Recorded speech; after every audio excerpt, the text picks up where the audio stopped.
Hey everybody, Jane here, and I wanted to talk to you today about the 10 books that I read in September. Now, as you can see, this is a little bit delayed coming out. My daughter and I got parts in a play, so we have had play practice 3 to 4 days a week. The first 2 weeks it was 3 days a week, and now we're at 4 days a week as we prepare for our play. Our play is in November, and so we're really just scrambling to get our parts memorized. And so A, not a lot of reading has happened, and B, this video is slightly delayed. But I do want to talk to you about the books that I did read.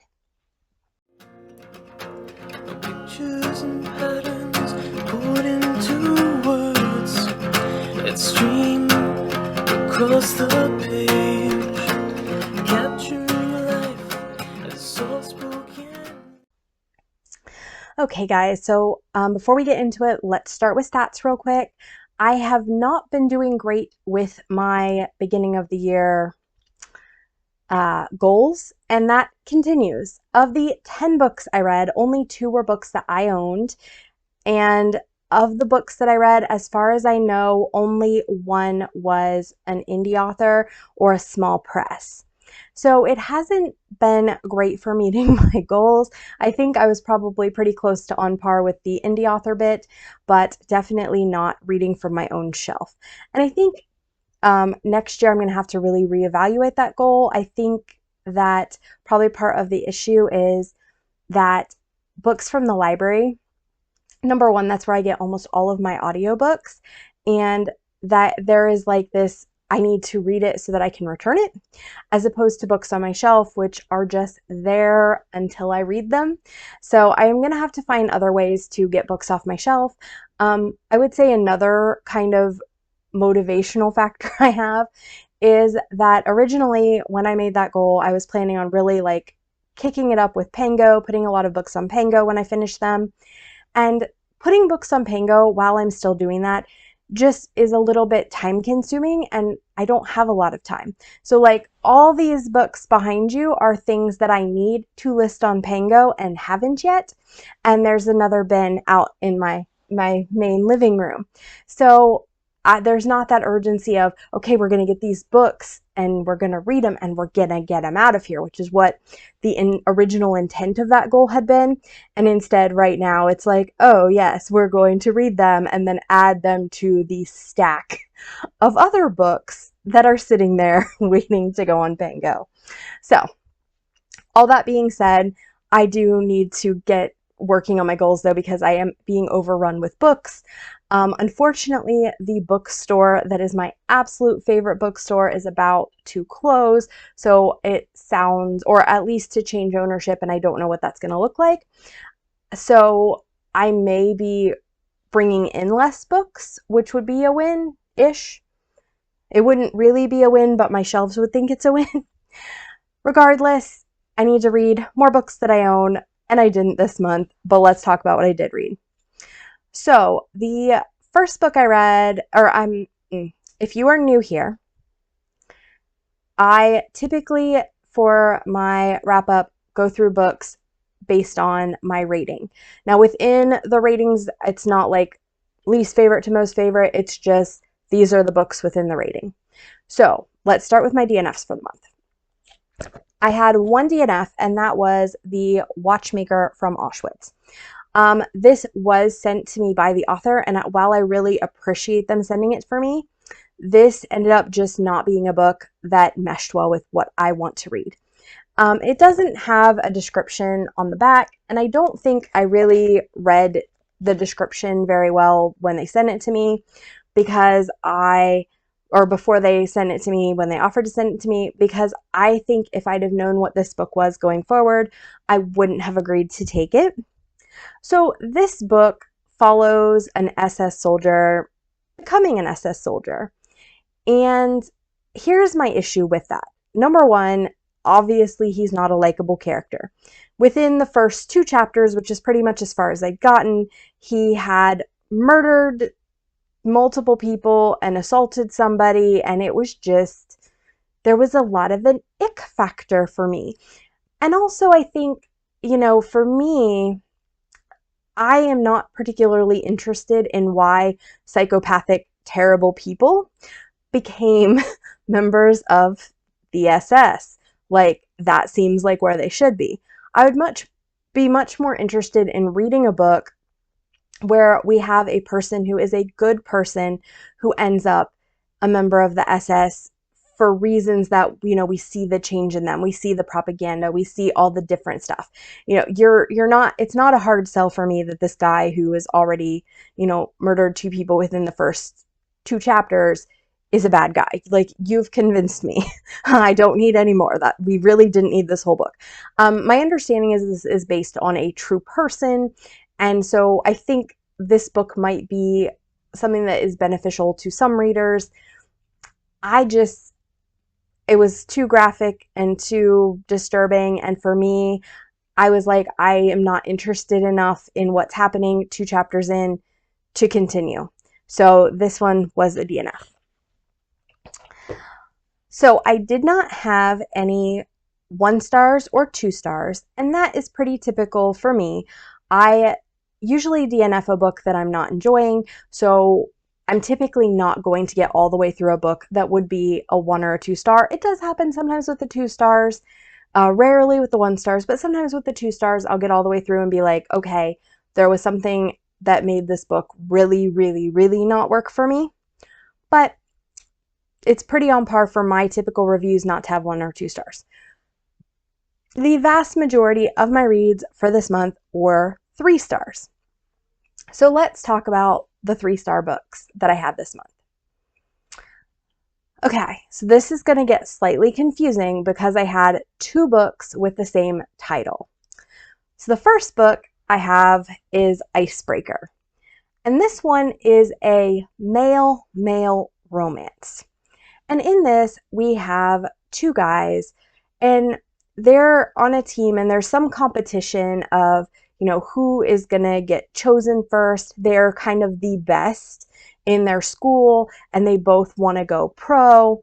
And there is a question of, like, which one is going to be the first pick for the National Hockey League.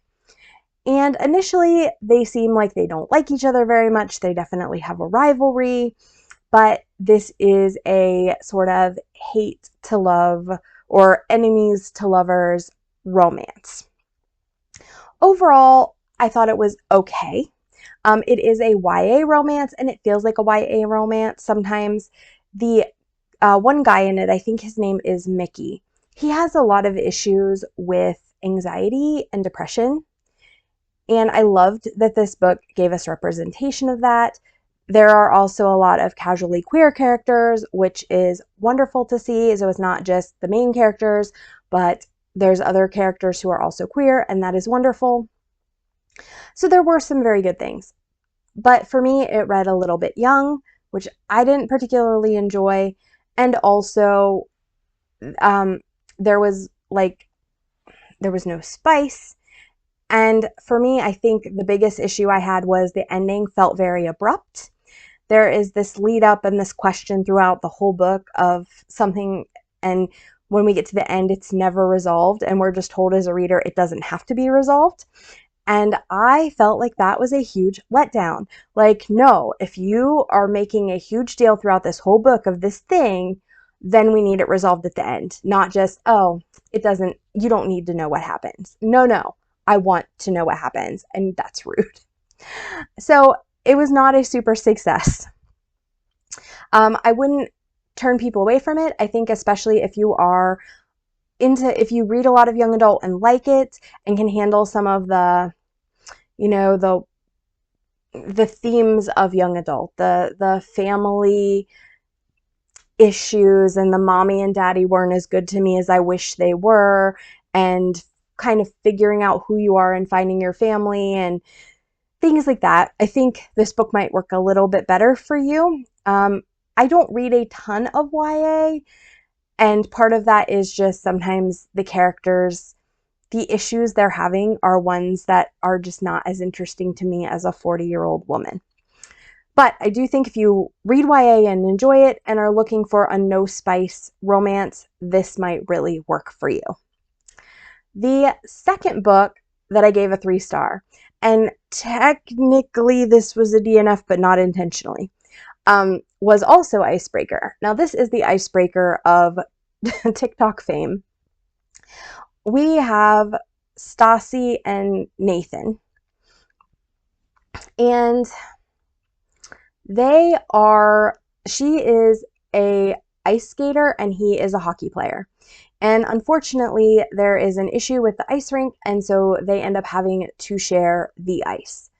So they also have kind of an enemies to lovers thing going on. They don't like each other initially, and then something happens with her skating partner, and Nathan has to kind of help her with her skating for a little while, and they decide they like each other. I almost finished it. The library, I was listening to it on Libby, and it automatically took it back. I was like actually in the middle of listening to it, and I paused it for a minute, and unfortunately that pause was enough for the Libby gods to sweep it back. And I really wish Libby would, give you like 5 hours left instead of 1 day remaining, so I could have planned accordingly, but I didn't. And so there was like a 6-week wait to get it back, and I only had 20 minutes-ish left in the audiobook, and I thought, I feel like I know, I don't feel like anything that would have happened in that 20 minutes of the audiobook would have been enough to sway my rating or to change how I felt about the book. And I was like, I'm not going to care in 6 weeks. I'm not going to remember in 6 weeks. And so I declined to get it, but I feel very confident rating it. So this book, I totally see why it's very popular. It wasn't for me. And again, I think we have a lot of, it is again, new adult. So we have college students who are having, family issues, some of which are interesting. Stassi or Anastasia, and I think they call her Stassi, she is adopted. And so she has some issues with that. She has some issues with food intake, and different things. Nathan has some issues with his parents or his father, and just kind of, there's a lot of family drama. There's also the question of, what am I going to do for school? Am I going to continue pursuing these sports for, a career? What am I doing as a career? I will say I think Icebreaker, this one, read a little bit older than the previous one, which I appreciated.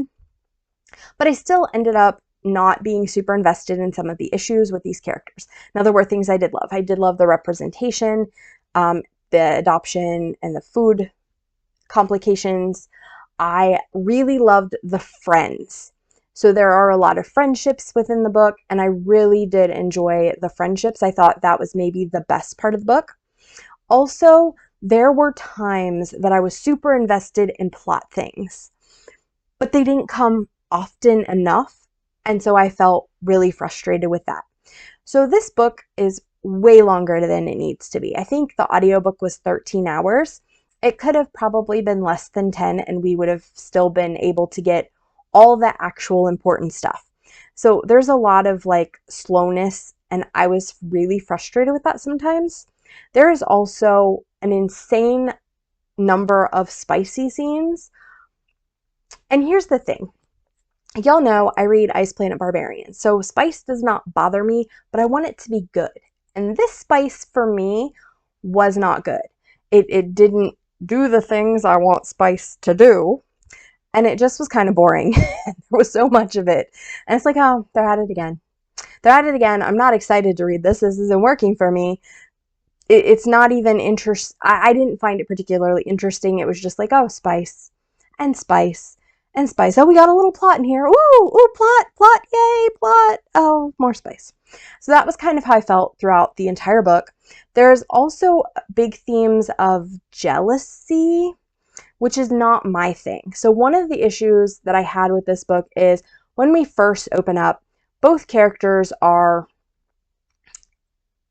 in situationships of some kind, I guess, with other people. And that's not for me. So there's like a real jealousy element because both of them are kind of entering this with people baggage, and it just I didn't love that. So I didn't love the themes of jealousy, and I didn't love the amount of spice, the quality of spice, and the general pacing of this book. So I really felt like it had some really great things in it, but overall let me down. And I was really sad about that because I was so invested in the friends, I kind of wanted to continue on to the next book. But just based on the pacing and the amount of spice that didn't work for me, I thought, I don't know that I want to read from this author in this series again if I'm going to get more of the same. So if you've read the second book, does the author resolve some of those issues of pacing, excessive spice, kind of dull, not great spice, or is it just more of the same? Because, like I said, I liked the friend group and was invested in the characters, so I kind of wanted to continue. But then I was like, but I don't want to do this again because I really didn't totally enjoy this book. Okay, so we're done with the icebreakers, both of them. The next book I read was another one that was very kind of young and issues that I ended up just feeling like I didn't care about, and that was Heartstopper Volume 2. My kids love Heartstopper, and I totally understand why. This is a great book for teens. My girls love it. And I liked the first one. I thought it was cool. I like the representation. I like what they're trying to do. And I read the second book and I just found myself frustrated. And again, it might have been I read a lot of things that read young this month, but I just decided, right now, I don't think I want to continue with that series. I don't have a problem, of course, with YA books, and I think sometimes a YA book can really work for me, even though I'm an adult. But sometimes the things that are going on with the characters are just things I'm not invested in. And that was kind of the case I felt with Heartstopper Volume 2. So while I know that this is a very popular series, while it might work for some people, and while, there's a possibility I'll go back to it, I just don't think I'm interested enough in what is happening with these teenagers to continue. So yeah, sadly, that one. Oh, for those who don't know what Heartstopper's about, I can't imagine who wouldn't, but it is about these two boys, Nick and Charlie, and one of them, and I can't remember which, is gay. And the other has thought he's straight to this point, but ends up falling for the other guy, and they're from very different social circles. So, there's a lot of, bullying that takes place, and a lot of, oh, how do I manage this relationship with somebody who's not in my friend group, and how do I manage my friends, and my friends are being jerks, and have they been jerks this whole time? That kind of thing. So that's kind of what the basis of the stories in the series are about. All right, so the next book that for me was a 3-star was Volume 1 of the Apothecary Diaries. This girl, she starts working at the palace, and there's a little bit of a mystery. Some people have died, and she solves it, and they're grateful.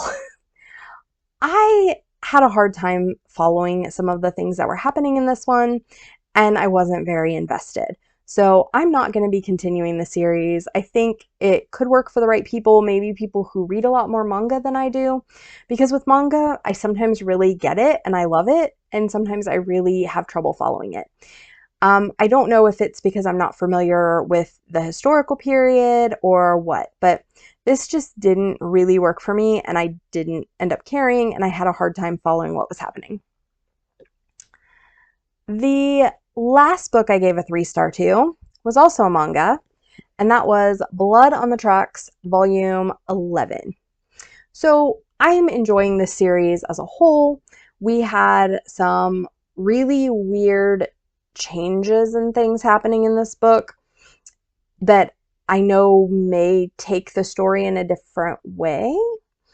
And I found that I was kind of confused by it. So I think this may make sense more when I read the next book. But in and of itself, I was confused and I didn't like what was happening. For those who have no idea what this series is about, this is about a little boy who, him and his family are hiking. He's a little bit sheltered. His mom's a little bit of a helicopter mom. And he sees, or thinks he sees, his mother push his cousin over a cliff. And obviously chaotic stuff ensues from there.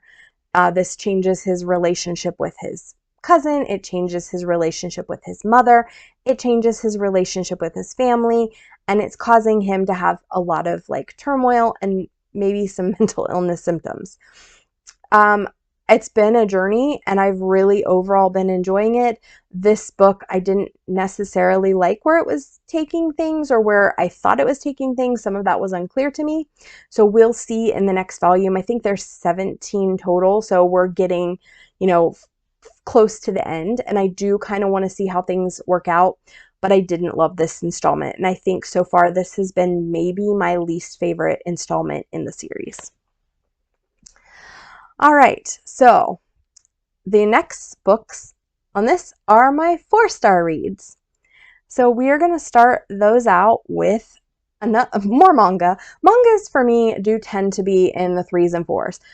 If they're in the 3s, they're typically ones that I didn't necessarily understand or follow, or they did things I didn't like. But because I don't read a lot of manga, I feel like I can't judge it as a 2 or 1, because I usually am like, well, maybe this would really work for manga readers, and I'm just like, I don't know if it's doing anything wrong. I'm just not necessarily having a good time with it. So other mangas like these are ones that I really have a good time with, but it's pretty rare for me to give a manga a 5. I've given mangas 5, but for me, like 5 stars have to be really like warm and tingly. I have to love. And because I don't read a ton of manga, contrary to how many manga are on my list, I don't read widely in manga. So it's not a genre or a type of story that I overly engage with. So often I don't have real strong feelings. I either like or don't. The next 2 are Beastars volumes 9 and 10. I don't have much to say about these individual volumes. I'm enjoying this series. This is a series about some animals that go to a school that is mixed carnivore and herbivore. And in the first book, an herbivore student is killed and eaten by a carnivore. So there's kind of a mystery going on that one of our characters has been trying to solve throughout, of what happened, why it happened, how we can prevent things like this from happening. There's also a romance between an herbivore and a carnivore. I would still love way more romance in this series, but I'm enjoying it. I'm having a good time.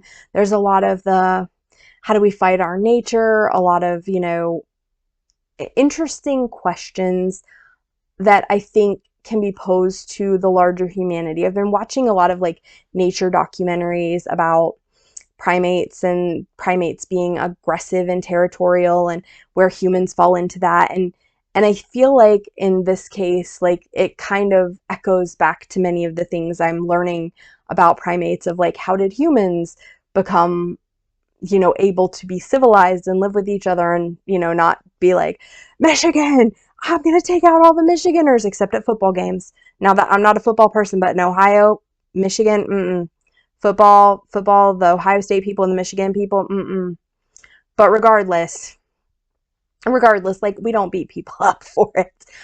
But this was this is an interesting series when it delves into topics of things like self-control, what we eat, the fact that these people are by nature carnivores, and yet, having to go to school with herbivores, and it's a complicated world. So still loving that. Plan to continue. The next book was another installment in our Ice Planet Barbarian series, and this was Barbarian's Lady. This is Kate and Herrick's story. So Kate was one of the women who is kind of newly arrived to the planet, and she and several of the other new women are going to the Elder's Cave to get the Sakui language.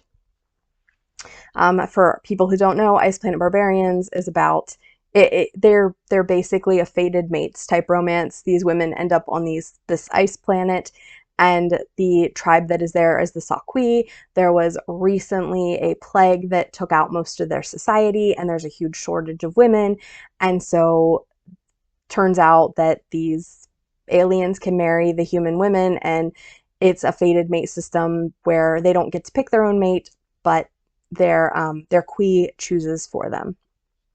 So Herrick is one of the hunters who has been really sad that he can't find a girlfriend, that his Kui hasn't chosen, and he has his sights set on this one girl named Kate, and he has decided that even if they are not going to resonate, which is what their fated mate system is called, he would still like to be her boyfriend until they resonate with somebody else, basically. So he wants to share her furs and hang out and do all the romantic stuff until one of them resonates. So he decides, as they are heading to the Elder's Cave, that he is going to take her on kind of a detour so that he can be alone with her for a little while, and things go badly. For people who've read the series, the plot in many ways, I would say, is very similar to that of the second book, Liz and, is it Rohash? I'm terrible with the guys' names. I listened to these on an audiobook, and most of them have really strange names, so I have a hard time with it. So it's very similar to Liz's book, except the guy doesn't have that same personality. But I enjoyed this, but it wasn't a 5-star. So for me, I generally really enjoy the Ice Planet Barbarian books. Some of the characters I really mesh with more, and I really just love, and they end up being 5 stars. This one for me was just a 4. I liked the characters. I didn't love them. I was invested in the plot. I'm pretty far into the story or series. I think this is book 13. Still love it. Still love what Ruby Dixon writes. We'll be reading more of this and other Ruby Dixon books. I don't have a lot to say about this one as far as criticisms. I just didn't particularly love the couple. I didn't have any huge issues with it. I liked them enough that it was a 4, but not enough that it was a 5. All right, and the last book I read was also a 4-star. We did not have any 5 stars this month. See, almost everything I read was 3 or 4 stars, and I think there was more 3 stars than 4 stars, which I think is why I was so slumpy this month, because I just feel like nothing I read was really, really hitting. This one was close. This one, I think, is probably my favorite book that I read this month, but I still had some issues with it, and that is My Enemy's Cradle. This is about a girl named Sara, and she is living during World War II. She is sent by her dad, who is Jewish, to her aunt's house, and her aunt is Dutch. So she is half Jewish, half Dutch, I believe. And, he is obviously aware of some of the dangers and the problems and persecution of the Jews where they live, so he has sent her to live with her aunt until things calm down. So she has gone to stay with her aunt and her cousin. And her cousin becomes pregnant and is supposed to be sent off to this maternity home for German women who are carrying soldiers' babies. And the cousin dies, and so cannot go to the maternity home. By now, things are starting to get really bad in Holland for the Jews, and the aunt convinces Sara that she should go to the maternity home in her cousin's place. She's like, she is working with this guy whose name is Isaac, and they're like, we're going to get you out of there and try to get you papers and try to get you over the border to a safe place, but we need you to go to this maternity home for a few months until we can get you out of there. I don't want to say anything that would spoil things. about some of the issues in this. Obviously, you can imagine my first question is, how is she going to be at this maternity home if she's not pregnant? We solved that problem pretty quickly. But this book, I really enjoyed a lot of it. And I think it's an important book. So these maternity homes and the way that the German women and the women in general, I guess they weren't German in this case, the Dutch women who were impregnated by soldiers and women in general, there was this idea of using women for breeding during the breeding Aryan babies during World War II. That's kind of disgusting, and these maternity homes were part of that. These babies are getting removed from their rightful parents and separated, and a lot of these girls, they're young. They're 15, 16, 17, 18, 19. These are young women who are, getting impregnated by soldiers, often married soldiers, and their kids are getting taken and put into German families so that we can have the next generation of Aryan soldiers. And it's a little bit wild. So I really loved, and I think that was such an important book for the focus. I liked what I learned about these maternity homes. I liked what I learned about the treatment of women in this time period and in this situation. And, we know lots of terrible things happened during the Holocaust.